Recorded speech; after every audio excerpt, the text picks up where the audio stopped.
My name's Neil Forde. I play guitar and keys in Marsoupial. We're here at the beautiful Magpie Cage recording studio, and I'm gonna show you guys what's going on in my area, starting with the guitars. Here is my 2011 Fender Stratocaster, American Standard, all stock, regular pickups, regular knobs, tuners, all that jazz. Mario pin, Levi's strap. I use this guitar for the funkier songs. I'll display some noises.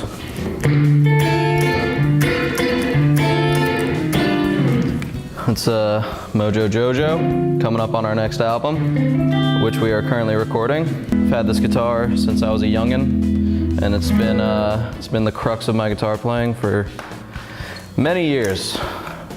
Moving on to my other guitar, which I recently acquired, the Eastman T184 MX, fully hollow with humbuckers, so it's a completely different sound than my Stratocaster.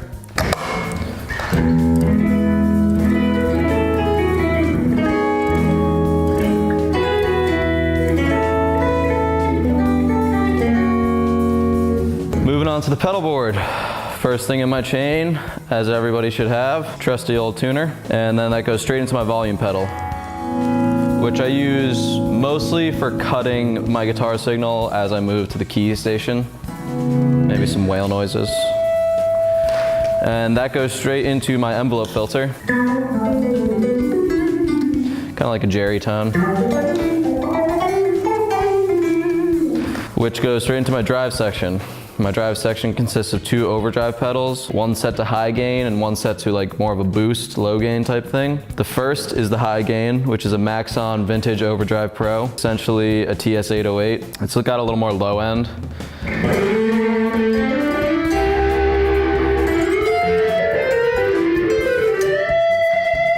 I use that for all my leads, and I have this low gain boost,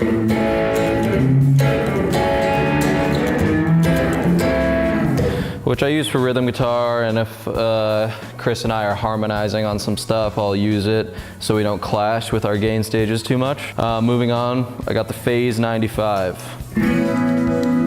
which is a phaser. It's derivative of the MXR Phase 90. It's got a couple more bells and whistles. I kind of use it for ambient stuff paired with my reverb and delay.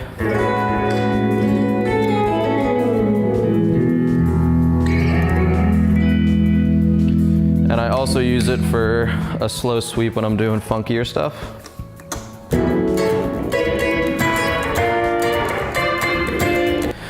That sounds nice and chunky and funky.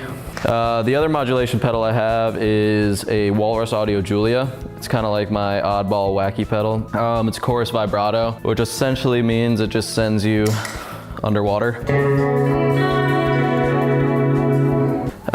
From there, I go straight into my SP compressor by Exotic, which is always on, and it just squishes my tone. I can sound nice and consistent, and it can mask all of my shortcomings. Moving on to my tremolo, which is just the classic Boss TR2. I have it set to a pretty hard chop. I usually use this to layer over funky jams if I need some rhythmic type stuff.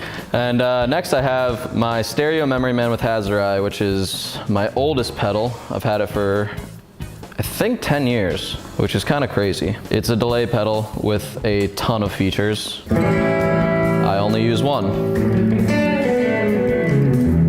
Kind of like a quarter note delay, but it's got a built-in tap tempo, so I can make it a dotted eighth for when I want to do that kind of stuff. I don't really see any need to replace it anytime soon.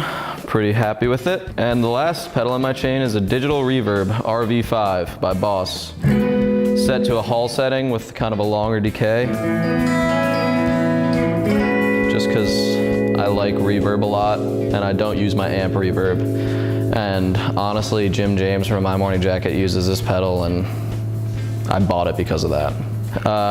The end of my chain goes to a Hot Rod Deluxe, which I'm actually not using. I've had the pleasure of using a older Fender Vibrolux in the studio, which is sparkling clean and very beautiful.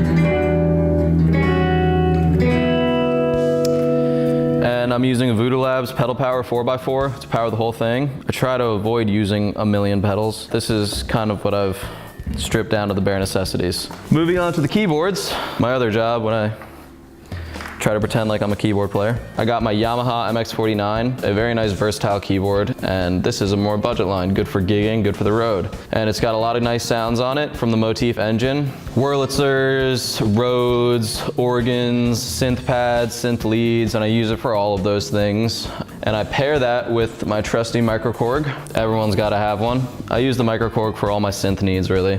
A lot of weird noisy noises for ambient jams and stupid stuff for cheesy synth noises. This Nord down here is not usually part of my rig, it's the studio's, but I've had the pleasure of using it. It's perfect for Wurlitzers, organs, so I've been using this to track all the songs and then using the Yamaha for synth pads mostly and the microKORG for synth leads. And that is where my rig ends.